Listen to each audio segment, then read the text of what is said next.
नमस्कार। मधुमेह और भोजन के दूसरे भाग में आपका स्वागत है।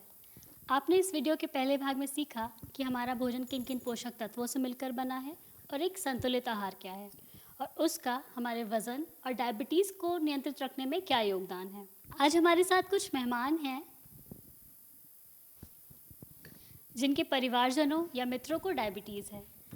सभी के मन में डायबिटीज़ को लेकर काफ़ी सवाल उत्पन्न होते हैं, तो आज हम उनसे चर्चा करते हुए उन प्रश्नों का समाधान करेंगे। हाँ मैडम, जैसे आपने बोला, खाने पीने से संबंधित मन में शंकाएं तो रहती हैं। अक्सर हम सुनते हैं कि डायबिटीज़ में चावल नहीं खाना चाहिए, तो क्या सही बात है? जी नहीं, आप चावल खा सकते हैं क्योंकि रोटी और चावल में लगभग एक समान कैलोरीज होती हैं। यदि कोई व्यक्ति 2 रोटी खाता है जिसकी एक रोटी के आटे का वज़न 20 ग्राम है, तो उसमें से एक रोटी कम करके पौना कटोरी पका हुआ चावल खा सकते हैं। लेकिन मैडम, मार्केट में तो कई तरह के चावल आते हैं, जैसे सफ़ेद चावल, भूरा चावल, जिसे हम ब्राउन राइस बोलते हैं। तो क्या ये सभी चावल एक समान है या इनमें से कोई ज़्यादा बेहतर है? हाँ, सफ़ेद राइस की तुलना में ब्राउन राइस काफ़ी हद तक बेहतर है क्योंकि ये कम पॉलिश होता है और रेशा युक्त होता है। इसका ग्लाइसेमिक इंडेक्स भी कम होता है। इसकी जगह पे आप सेला चावल, जिसको उसना चावल भी कहते हैं, या लंबा बासमती चावल भी खा सकते हैं। मैडम, ये ग्लाइसेमिक इंडेक्स क्या होता है? आपने बहुत सही सवाल किया है। ग्लाइसेमिक इंडेक्स एक नंबर है जो किसी खाद्य पदार्थ को खाने के बाद खून में शुगर का प्रभाव दिखाता है। यदि जल्दी प्रभाव हो जाता है तो उसे हाई ग्लाइसेमिक इंडेक्स बोलते हैं। यदि धीरे प्रभाव होता है तो उसे लो ग्लाइसेमिक इंडेक्स बोलते हैं। चीनी और ग्लूकोज का ग्लाइसेमिक इंडेक्स 100 होता है, इसीलिए यह शुगर बहुत तेज़ी से बढ़ाता है। यदि किसी खाद्य पदार्थ का ग्लाइसेमिक इंडेक्स 55 या उससे कम है तो उसे लो ग्लाइसेमिक इंडेक्स, 56 या 69 के बीच में है तो उसे मीडियम ग्लाइसेमिक इंडेक्स, और अगर 70 या उससे अधिक है तो उसे हाई ग्लाइसेमिक इंडेक्स वाला आहार कहा जाता है। हाँ, जिस तरह चावल हमारे आहार का मूल भाग है, उसी तरह रोटी भी हमारे आहार का मुख्य भाग है। लेकिन चावल मीडियम से हाई ग्लाइसेमिक इंडेक्स की कैटेगरी में आता है और आटा लो ग्लाइसेमिक इंडेक्स की कैटेगरी में आता है। मैडम, जैसा चावल के बारे में बताया, ऐसे आटा भी कई प्रकार का आता है बाज़ार में। कौन सा ज़्यादा बेहतर रहता है? जैसा कि पुराने समय से हम देखते आ रहे हैं कि गेहूं चक्की में पिसवाया जाता था और ये बहुत अच्छा चलन माना जाता था। आप लोग भी गेहूं को चक्की में पिसवा के बिना चोकर अलग किए रोटी बनाने के लिए इस्तेमाल कर सकते हैं, या 70% गेहूं, 10% जौ और 20% चने का चोकर युक्त मिक्स आटा भी रोटी बनाने के लिए इस्तेमाल कर सकते हैं, क्योंकि इसमें अच्छी मात्रा में प्रोटीन और फाइबर पाया जाता है। ध्यान रहे, मैदा का इस्तेमाल रोटी बनाने के लिए बिल्कुल नहीं करना चाहिए। मैडम, एक और सवाल है मेरा। घर में एक बच्चा है, उसको डायबिटीज़ है और उसको आलू बहुत पसंद है, लेकिन हमने सुना है कि डायबिटीज़ में आलू नहीं खाना चाहिए, तो हम क्या करें फिर? आपने बिल्कुल ठीक सुना है। आलू का हाई ग्लाइसेमिक इंडेक्स होने के कारण ये खून में शुगर बहुत तेज़ी से बढ़ाता है, इसलिए ये बाकी सब्जियों से कम उचित है। यदि आप इसको बच्चे को खिलाना चाहें तो किसी अन्य हरी सब्जी के साथ, जिसमें हरी सब्जी की मात्रा लगभग 80% हो और आलू की 20%, तब आप दे सकते हैं। पर आपको ये भी ध्यान रखना है कि बच्चा उसमें से सिर्फ आलू के पीसेज ही ना खाए। मैडम, जब से मेरी आंटी को डायबिटीज़ का पता चला है, कुछ दोस्त और रिश्तेदार घरेलू नुस्खे बताने लगे हैं, जैसे नीम की पत्ती का जूस, करेला उसका जूस, जामुन की गुठली का पाउडर और मेथी वगैरह के बारे में बताने लगे हैं। तो आप हमें ये बताइए, क्या ये घरेलू नुस्खे शुगर कंट्रोल में फ़ायदेमंद रहते हैं? आमतौर पर लोगों की ये सोच है कि ये सभी घरेलू नुस्खे शुगर कंट्रोल करने में फ़ायदेमंद हैं, परंतु आधुनिक चिकित्सा में वैज्ञानिक तौर पर अभी ये पूरी तरह से प्रमाणित नहीं हुआ है। ये सारी चीज़ें तो आप लोग वैसे भी खाते हैं, अगर आप ये लेना चाहें तो ले सकते हैं, पर आपको ये ध्यान रखना है कि डॉक्टर द्वारा बताई गई दवा या इंसुलिन बंद नहीं करना है। इसके अलावा कुछ लोग कई प्रकार के भस्म, चूर्ण और मिश्रण का प्रयोग कर रहे हैं, जो हमारे शरीर के अंग जैसे किडनी और लिवर पर हानिकारक प्रभाव डाल सकते हैं, इसलिए इनका प्रयोग बिल्कुल ना करें। मैडम, मैंने टीवी पे ऐड देखा था, चाय और कॉफ़ी बनाते समय चीनी की जगह शुगर फ्री का इस्तेमाल करते हुए दिखाया गया था। तो आप हमें ये बताइए, क्या डायबिटीज़ के मरीज भी ऐसा कर सकते हैं? जी हाँ, आप शुगर फ्री जैसे एस्पार्टेम, सुक्रोलोज, स्टीविया का प्रयोग कर सकते हैं। इसको बच्चे और बड़े दोनों एक सीमित मात्रा में ले सकते हैं। जो लोग फिनाइल कीटोनूरिया से ग्रसित हैं, जो कि एक जेनेटिक डिसऑर्डर है, केवल उन लोगों को इनका प्रयोग नहीं करना चाहिए। मैडम, जैसा इन्होंने शुगर फ्री की बात करी, मेरे एक अंकल हैं, उनको डायबिटीज़ है और वो शुगर फ्री मिठाई, आइसक्रीम, बिस्किट वगैरह ये सब खूब खाते हैं। तो क्या ये सब चीज़ें खुल के ली जा सकती हैं? शुगर फ्री की बनी हुई चीज़ों में कार्बोहाइड्रेट की मात्रा शुगर युक्त प्रोडक्ट के समान ही होती है।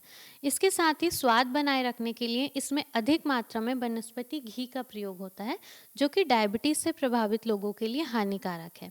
इसलिए मार्केट में उपलब्ध शुगर फ्री फूड प्रोडक्ट्स जैसे मिठाई का इस्तेमाल कभी कभार किसी खास मौके पर, जैसे जन्मदिन या त्यौहार पर, केवल सीमित मात्रा में ही किया जाना चाहिए। उदाहरण के तौर पर आप देख सकते हैं कि शुगर फ्री बिस्किट में कार्बोहाइड्रेट और फैट की मात्रा कितनी है। मैडम, मेरी एक आंटी का बेटा है जिसको डायबिटीज़ है। उसके दोस्त स्कूल टिफ़िन में नूडल्स और पास्ता लाते हैं, तो वो भी ज़िद करता है। तो क्या हम उसे कभी कभार दे सकते हैं? मैडम, मेरी छोटी बहन को भी मैगी बहुत पसंद है। जहाँ तक मैगी का सवाल है, इसके एक 12 रुपए वाले पैकेट की सर्विंग लगभग 70 ग्राम की होती है, जिसमें लगभग 44 ग्राम कार्बोहाइड्रेट पाया जाता है। यह लगभग 2 से ढाई रोटी के बराबर है। यदि आप इसको इवनिंग स्नैक मतलब शाम की चाय के समय अगर देना चाहते हैं, तो अपने डॉक्टर की सलाह के अनुसार रेगुलर या रैपिड एक्टिंग इंसुलिन के साथ दे सकते हैं। और अगर आप इसको लंच या डिनर के समय देना चाहते हैं, तो 2 से ढाई रोटी कम करके मैगी में बहुत सारी सब्जियां डाल के दे सकते हैं। साथ ही आपको इसके इंसुलिन डोज भी देना पड़ेगा। मैडम, मुझे पास्ता बहुत पसंद है, specially ready to eat pasta, जो बहुत जल्दी बन जाता है और मुझे टेस्टी भी बहुत लगता है। मार्केट में बहुत तरह के पास्ता उपलब्ध हैं। जो रेडी टू ईट पास्ता हैं, उनमें काफ़ी मात्रा में फ़ैट, चीनी, नमक, चीज़, मैदा, प्रीमिक्स पाउडर और प्रिजर्वेटिव्स पाया जाता है, जिससे इसका ग्लाइसेमिक इंडेक्स और ग्लाइसेमिक लोड बढ़ने की संभावना होती है। इसलिए आप जब भी पास्ता बनाएं, तो रेडी टू ईट पास्ता ना लेके मैक्रोनी नॉर्मल मैक्रोनी वाला पास्ता बहुत सारी सब्जियां डाल के और कम चीज़ का प्रयोग करके ही बनाएं। इसी प्रकार से और भी रेडी टू ईट फूड्स या प्रोसेस फूड्स जो मार्केट में मिलते हैं, जो कि स्वादिष्ट भी लगते हैं और जल्दी भी बन जाते हैं, यह आपका वज़न और लिपिड प्रोफाइल बढ़ा सकते हैं। इनका अधिक सेवन एक स्वस्थ व्यक्ति के लिए भी उचित नहीं है।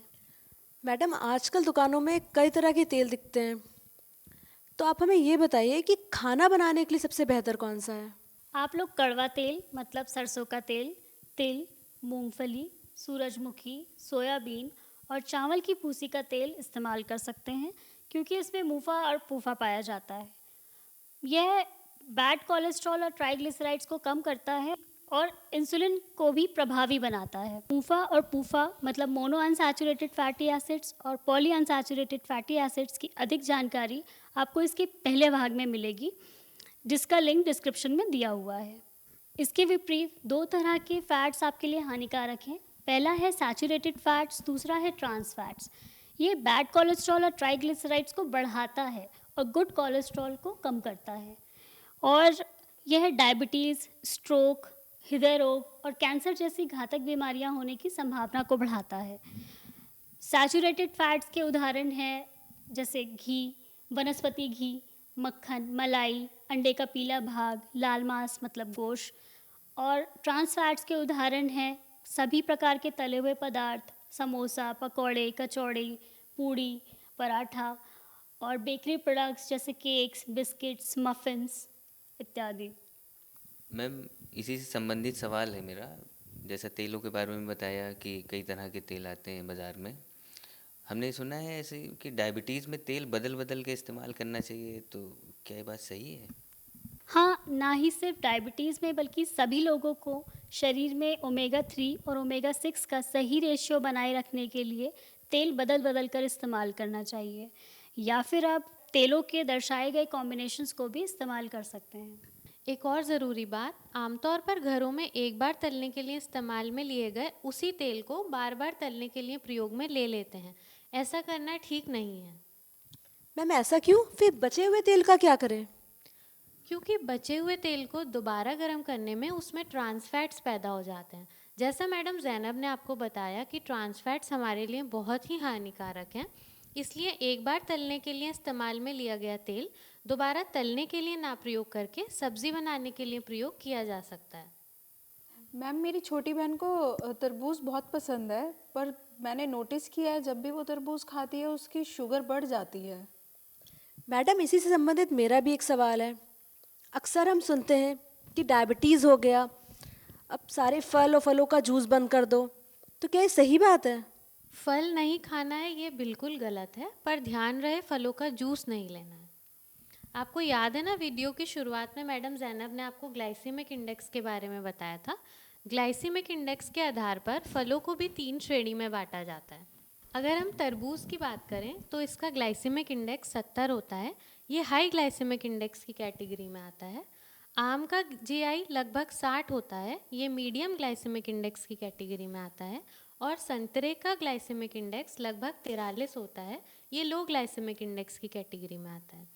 लो ग्लाइसेमिक इंडेक्स फल जैसे सेब, संतरा, अमरूद, नाशपाती, मौसमी, इनका सेवन रोज़ निर्धारित मात्रा में कर सकते हैं तो अच्छा है। लेकिन मैडम आम का क्या करें, आम के सीज़न में तो रहा ही नहीं जाता है।